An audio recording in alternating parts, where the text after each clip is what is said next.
X as an individual is resident but not ordinary resident in India for the assessment year 23-24, previous year 22-23.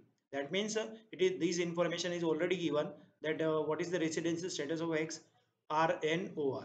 During the previous year 2022-23, the affairs of X, that is HUF, a Hindu undivided family whose Karta is X since 1960, are partly managed from Delhi and partly from Nepal. So determine the residential status of XHUF for the assessment year 23-24. Now here, how to find out HUF, X HUF is resident or non-resident. So for that you have to find out the basic condition. And what are the basic condition mentioned for HUF? So the basic conditions are, if control and management is only from India, then that HUF is considered as resident. If control and management of the affairs of the business is partly done from India and partly from outside India, then also it is considered as resident. So when it is considered non-resident, when full control and management is outside India, then only it is considered as non-resident. So here this information is provided that this HUF family is managed partly from Delhi and partly from Nepal. So partly in India and partly from outside India. So that is why we can say that this HUF is resident in India. So once HUF becomes resident, then you have to find out what is the residential status. Further, we have to find out whether he is ROR or RNOR, that we have to find out, and for that we have to check the additional condition, and additional condition is same as the additional condition of individual, but like in first, what is the he has been, he means karta has been resident in India for at least 2 out of 10 years immediately preceding the relevant previous year. So at least 2 out of 10 years he should be present in India, and he is India for at least 730 days during 7 years immediately preceding the relevant previous year. So if Karta does not satisfy this additional condition, a resident Hindu undivided family is RNOR. But if he satisfied both the additional condition, then that family becomes ROR. Similarly, if resident individual does not satisfy aforesaid additional condition, why he is not satisfying any additional condition which is mentioned here? Because it is directly given that X is a resident but not ordinarily resident in India.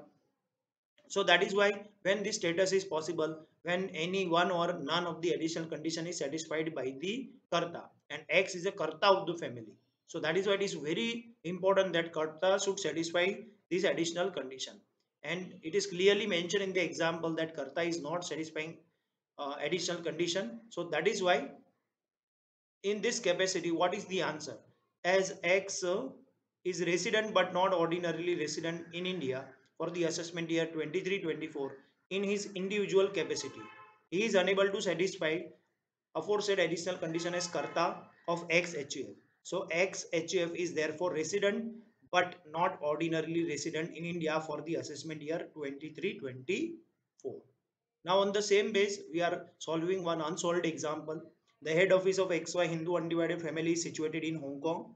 The family is managed by Y since 1980, who is resident in India in 3 out of 10 years immediately preceding the previous year 22-23, and who is present in India for more than 729 days during last 7 years. So determine the residential status of family of the assessment year 23-24 if the affairs of the family business are wholly controlled from Hong Kong and partly controlled from India. So these are the residential status we have to find out. Here we will give the answer for the first question. Okay, what is the residential status if family is wholly controlled from Hong Kong? That means business affairs of the family business are controlled from the Hong Kong. So that means it is only controlled from outside India. So that is why in situation number 1, that HUF family will become non-resident. Now we will find out situation B. If business is partly controlled from India, in that situation, he will become resident in India. So we have to check. We have to go and we have to find out the additional conditions. So who is the Karta of this family? Mr. Y is the Karta of the family because he is managing the business since 1980, and full business is managed by him. Now, whether we check whether Y satisfy both the additional condition or not. So he is resident in India for 3 out of 10 years, means first additional condition is satisfied here, and he is present in India for more than 729 days. So what is the second additional condition? So second additional condition says that he should be present in India for at least 730 days or more. So here he is more than 729 days. More than 729 days means what? 730, 740. One basic condition is satisfied and both the additional condition is satisfied by him. So in part B, what is the residential status? ROR. So HUF will be considered as resident and ordinarily resident in India. Now we will discuss how to find out the residential status of a company. So now for that, X Limited is an Indian company. It has 10 shareholders who are foreign citizen and non-resident in India. The business of the company is fully controlled from outside India. Find out the residential status of X for the assessment year 23-24. So here it is very simple. X is an Indian company, and what is the rule for finding out the residential status of a company?